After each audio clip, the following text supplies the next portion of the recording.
Okay, so welcome back. In this video, we're going to talk about some software called Matlab, and we're going to talk about what it is, why you might need it, what are some of the pros and some of the cons, what are some of the features.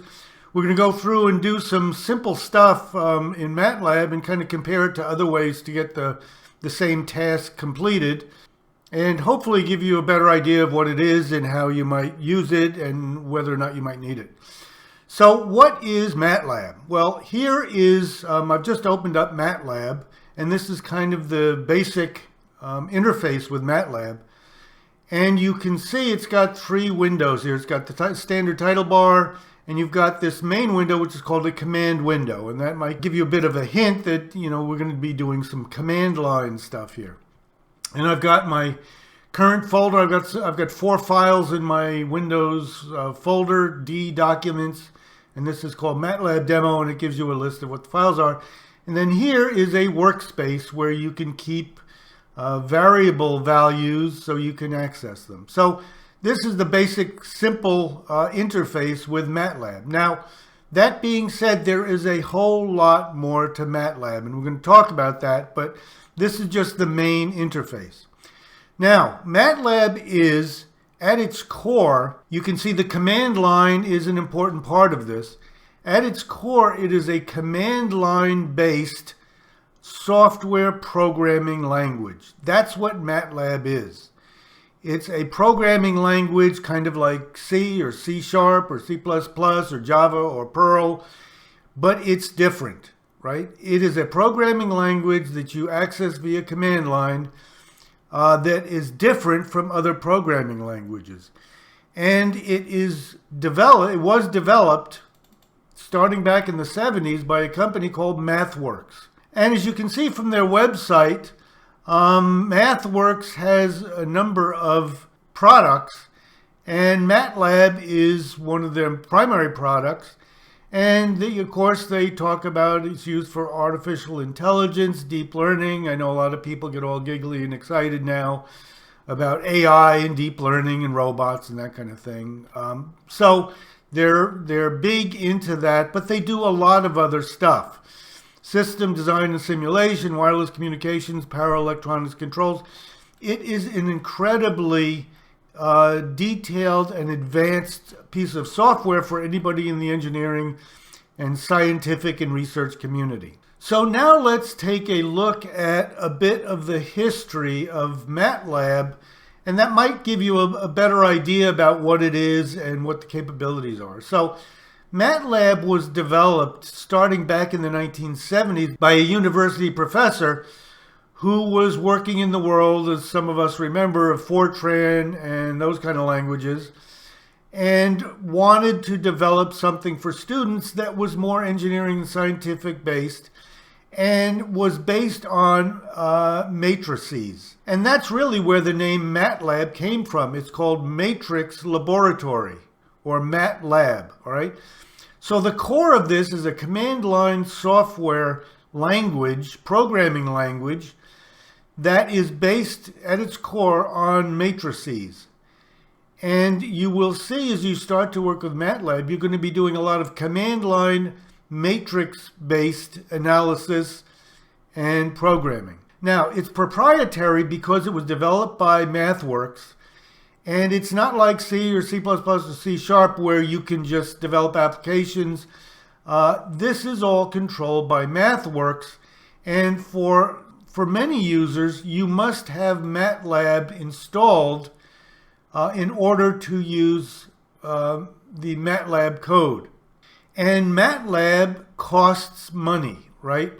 So for example, I've got the home version, and that costs about $150 just for the core Matlab software. And there are many, many, many add-ons called toolboxes that you can use to expand the basic capabilities. And as we'll talk about, you're going to be wanting to get probably a number of those. And they're generally, each toolbox is about $45 additional. So $150 for the core software and then $45 for each additional. In my case, I've got a number of additional toolboxes that I use. It is an incredibly powerful programming language, and if you use these add-ons, it has incredible functionality. So let's take a look at least my views, my thoughts on some of the pros and cons of Matlab. And this is from the perspective of an electrical engineer. I've been doing this for 40 some years. It doesn't make me right, but this is just from my perspective. I'm using the home version. I'm an occasional user of Matlab. I know a lot of people who use Matlab are university researchers, and in the professional world, researchers use it all the time. That's different from me. If you use it all the time, I'm sure you have a completely different perspective. But these are my thoughts. If somebody, a home user, is thinking of getting into Matlab, some of the things they need to be aware of and consider. The pros from my perspective are, two main pros for Matlab are that it is an incredibly powerful set of software packages if you need that, right? Not everybody needs all of the AI and the robotics and all of the features, but it's got some incredible features from an engineering and scientific perspective. Absolutely wonderful stuff. And it's been around for 40 years. They've been building this up for many years. It's got a lot of pre-made stuff that you can just drag and drop.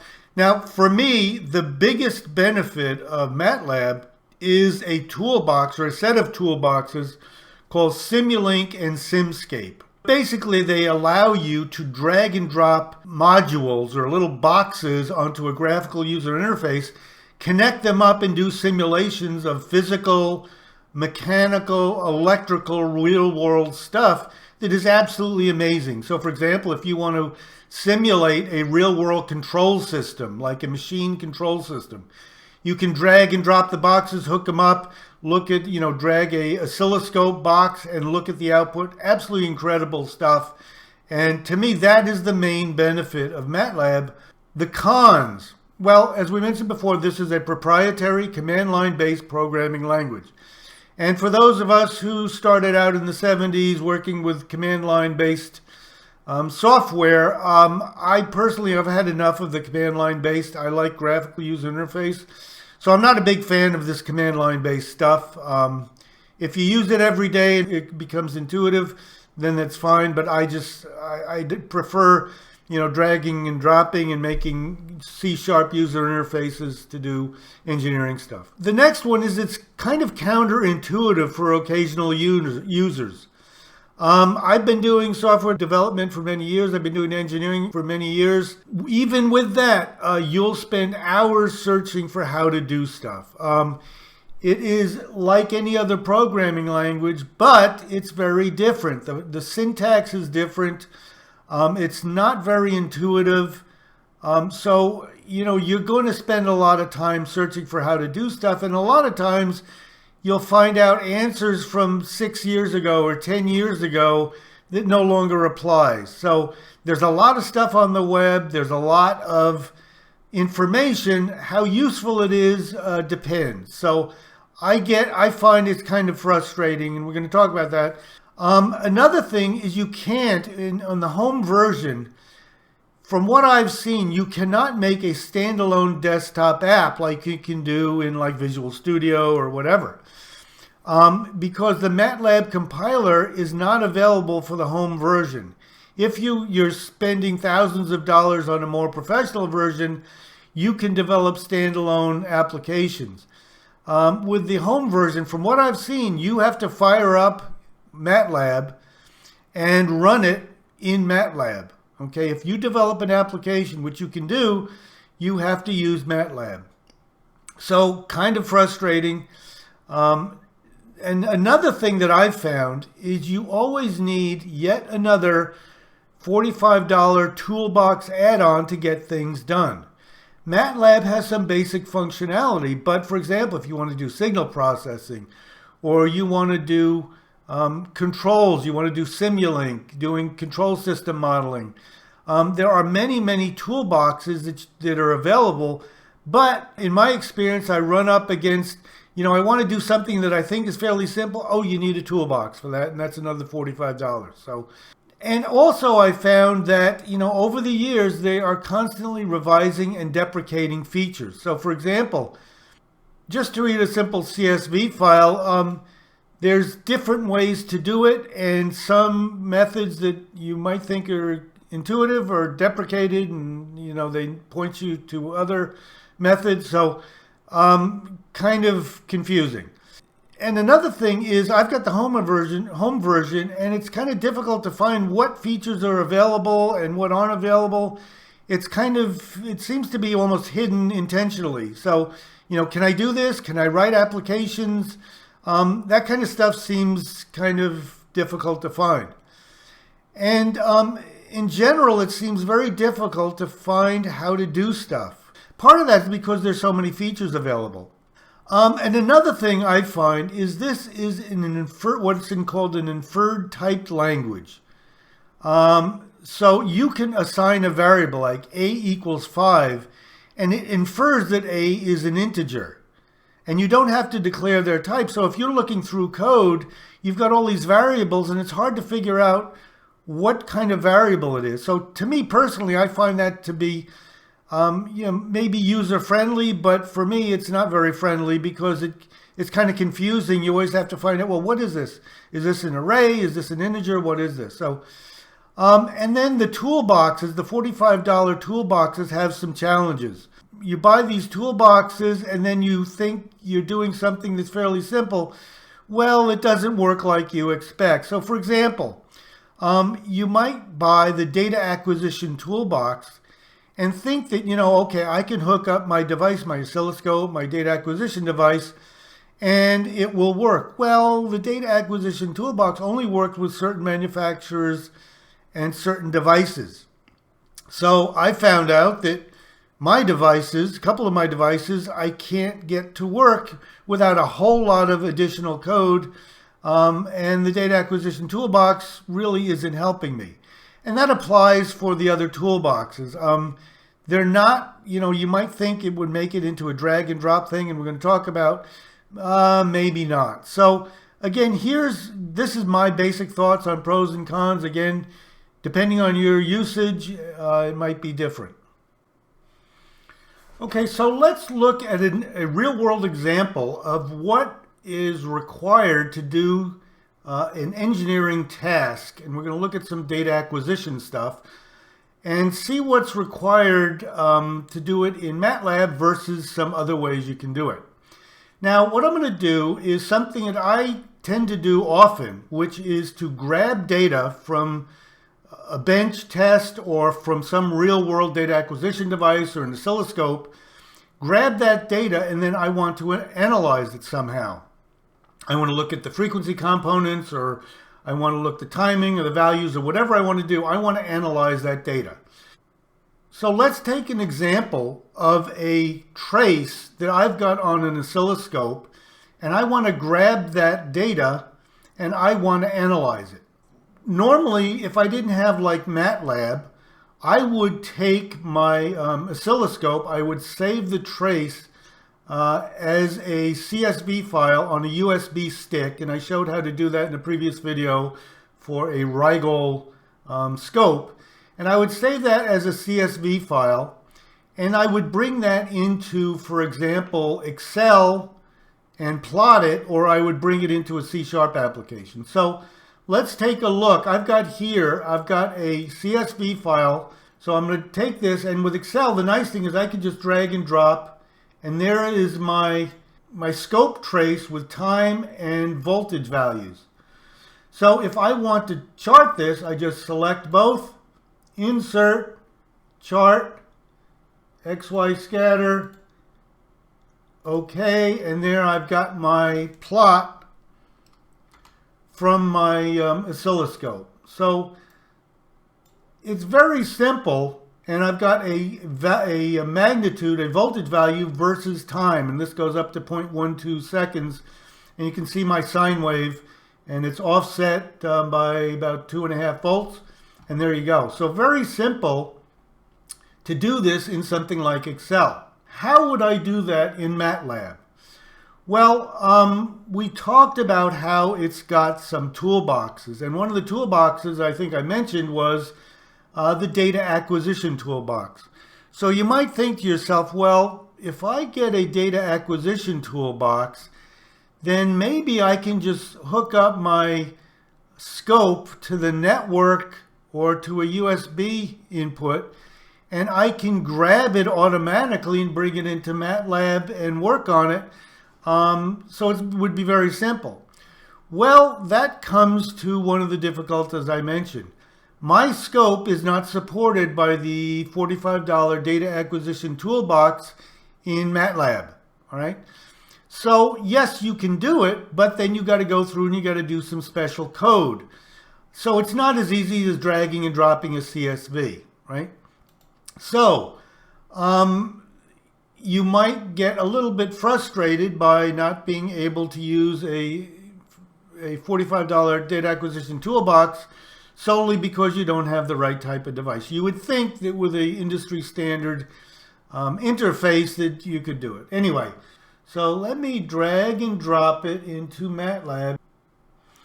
So what it does is it executes automatically as I drag and drop a UI open command with this scopetrace.csv file. Okay, so again, everything's command line based, and what it does is it opens up this window on another screen, and you can see I've got the time and voltage values in kind of an Excel spreadsheet.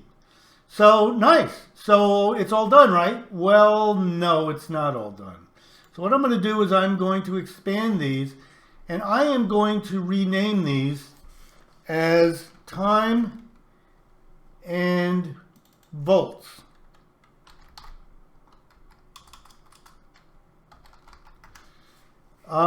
Because I learned that it's nice to be able to name these so you can access them in MATLAB. Okay, so now that I've got my time and my volts, I just need to select the right options up here. Looks good. I've got it's coming in as a table, and I'll just hit import selection, and you can see it shows up over here into this workspace, and this is kind of where all your list of variables and data is, so you can access them. So I've got my scope trace. It's a 1200 by 2 table, and now I want to plot it. So how am I going to plot it? Well, if you look up here, oh, there's a tab for plots. Cool. So it says select variable to plot. So I go back to my workspace, I select scope trace, and it gives me two choices. I could do a stacked or a parallel plot. Heck, I don't know, I'll do a stacked plot. So you can see again, it's a command line base, so it does a stacked plot command for this scope trace, and it gives you this variable. So here's the window it opens, and it plots a mess, all right? So apparently it plotted the time and the volts as two separate charts. So you can see my volts is 1200 elements, but it's not that. It's not time versus volts. So there's a problem. Now this, in my view, one of the main things that engineers do is bring in data from the outside world in CSV form or whatever. It's basically, very often it's a value versus time. So this should be so easy to just drag and drop like a CSV file, and it should automatically understand it and say, hey, is this what you want? And it should do it for you easily. It turns out we made a mistake, and it took me quite a while to figure out what the mistake was. And it turns out the mistake was back here when we selected the default table that we're going to bring it in as a table. That's wrong. Okay, if you're going to do your plot, you want to bring it in as a column vector. So there's a drop-down table, column vector, numeric matrix, string array, cell array. Because there's so much functionality in MATLAB, there are many different types of variables, vectors, matrices, arrays, cell arrays, tables, timetables. There's all kinds of stuff. So you have to be very, very careful. And it doesn't really help you to figure out what you want to do. So you have to know up ahead. So what I'm going to do is, as we go through this, I have set up my Arduino as a data logger. And it's going to log my frustration level with Matlab as we go through and kind of do simple stuff like this. All right. So my logger, I turn on my logger, and my frustration's going to, every 5 seconds, my frustration level with Matlab at this point is increased to about up at around almost 10%, 10 out of 5 or 20%. Okay, so my frustration level is growing. This should be very easy, right? To bring in a CSV and chart it. So now what I have to do is I have to redo this, and it took me a long time to figure out I need column vectors. I need 1200 by 1 vectors, all right? So now I'm going to try that again, import it, and you can see it gives me my time and volts as separate arrays. So now, if I click on, I've got my time in volts, and if I click on volts, I've got all these other choices for plotting. So I do my volts, I'll hit plot, and yay, wait a minute. Okay, I got my plot, but it is versus the sample. So I've got 1200 samples, so it's the correct value versus the sample. It's not versus time. So maybe I need to also shift select time. Plot. Okay. No, wrong. Okay. It has done, you can see here, it has plotted volts and time. Apparently, you have to tell it, I want time first and then volts. So if I look at my frustration meter with Matlab, you can see I'm getting really frustrated. This is goofy, right? So apparently what you have to do is you have to select time first, then shift select volts. Okay? So let's try that again. So I am going to select time, shift select volts, and do a plot. And okay, finally I've got my values versus time. Again, very frustrating. You have to know the procedure. It's not a drag and drop thing. So the frustration level is getting pretty big, right? This shouldn't be like this. Okay, so now I've got my plot, and I've got this data in my workspace. So now what I can do is I can double click on this. So I've got my scope trace, and it gives me a view of the table with the time in volts. Okay, so that's nice. So I double click on it, you get the values. And I can do the same with the time, and it's got that. It's got the time, and the same thing with the volts. So now let's say I want to do a frequency analysis of this sine wave. Okay, it has a little bit of noise on there. Let's say I want to do a frequency analysis. Well, if you look on the web, a lot of people will talk about the FFT command. I am not a big command line person, and as a matter of fact, I spent an extra $45 to get some of the toolboxes, and one of them was the signal processing toolbox, $45, and it comes with a signal analyzer. Okay, so it should be that I can just start up the signal analyzer. I've already got my data, and I do an FFT, right? So let's start up the signal analyzer and see what we get. And here's my signal analyzer, all right? So nice. It's got this big chart, and it's got my time and volts values. So let's say I want to do a FFT of this waveform. So it's going to have to use the time in volts, And I'm not sure how to do this, right? So let's say I'm going to do an FFT on the volts and display. Aha, okay, so I've got time, spectrum. Maybe if I do a spectrum on, hold on, let's use the same thing we did before. I'll select time, and then I'll shift select volts, time and shift select volts, and hit spectrum. Okay, not good. It's showing me time and volts, but it's not showing me any data. And it's got 0 to 1 second, and it's got 0 to 100. So I'm kind of confused. This isn't right. So let's get rid of the time. Let's just select volts and do the spectrum again. And yeah, I'm lost. So if I look at my frustration meter again,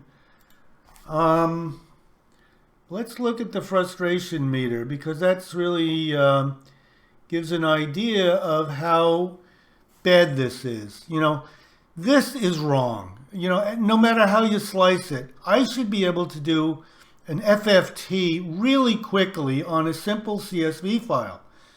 So it turns out that if you look on the web, you're going to see a lot of people talking about doing FFT.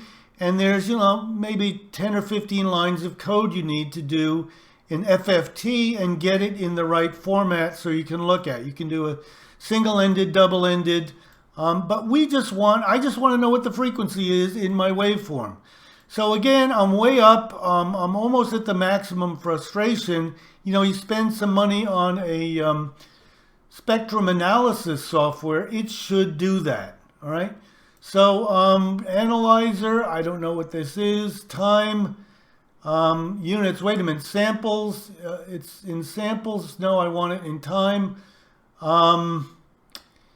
Yeah, I don't know. Let's right click. It always helps if you right click. Let's drag and drop. Oh, hey, wait a minute. I've got, now I've got volts. Hey, I've got my volts. Again, it's with samples. So maybe I'm getting there. So, okay, I've got my waveform. It's versus samples. So let's do we need to get the time in there. So right click. Hey, time values. So I don't want to work in samples. See, this came after much looking around the internet. So maybe if I do time values and I select time, it will... Time values vector must have unique elements. Huh, okay. It's not accepting my time values. So this is wrong. Again, I can plot it, but I can't do the spectrum. So let's do a spectrum, and it's got normalized frequency, but it doesn't have my actual frequency. I want versus, you know, the hertz. I don't want it versus a normalized frequency because I don't know what this number is.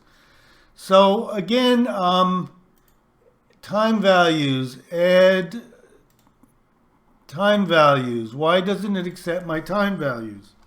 Time values vector must have unique elements. So, you know, you get my point. This is not good, right? It should be simple to drag and drop a sine wave with some noise and get a good analysis versus frequency, not normalized frequency, but actual frequency. So again, it's frustrating, right?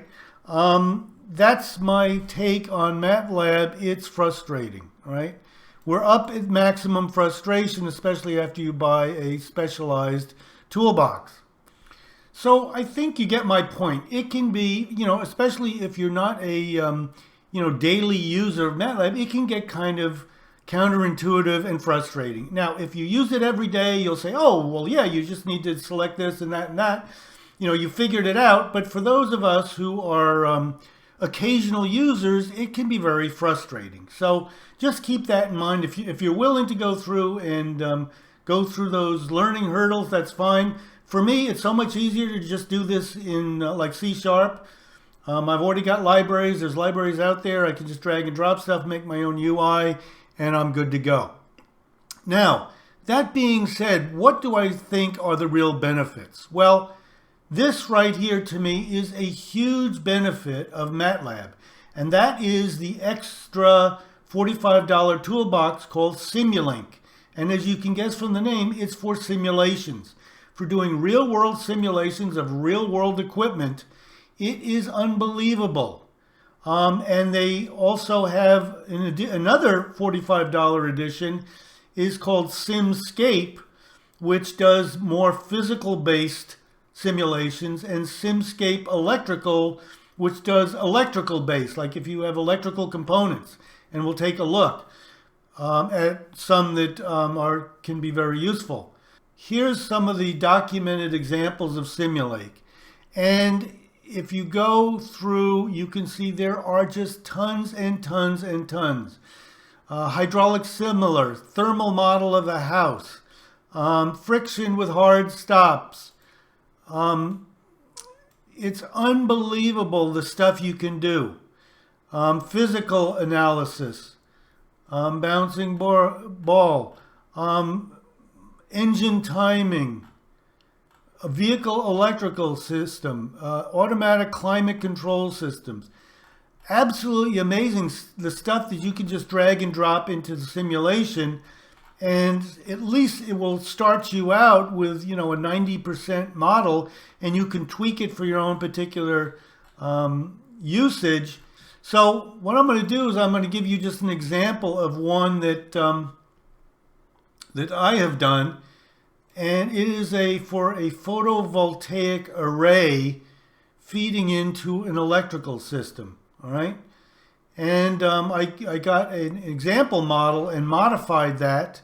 So here is my model of a photovoltaic array. And, the input is the irradiance, how many watts per square meter, the temperature, and that goes into a model that, a pre-made model of some specific solar panels. And then you get the DC coming out. You go and convert that into three-phase AC and feed into the power system. Absolutely amazing stuff. And you've got a control system that you can model that controls the output of the inverter. And then you can model the AC three-phase system. You can model all kinds of things. You can model generators, you can model loads. And after it compiles, it runs this, and you can see I applied a short circuit over here, and you can see the voltage recovers, and I got a burst of current, and then the current drops down. So this is really wonderful. You can model real-world devices, and it's absolutely amazing some of the stuff you can do. It's just incredible. So yes, it has some really, really good features, but you got to decide, what you need and whether it's really useful for you. To me, this Simulink and SimScape are absolutely wonderful. So that's my thoughts on Matlab and Simulink. Hope this helps. Take care and have a really good day. Thanks.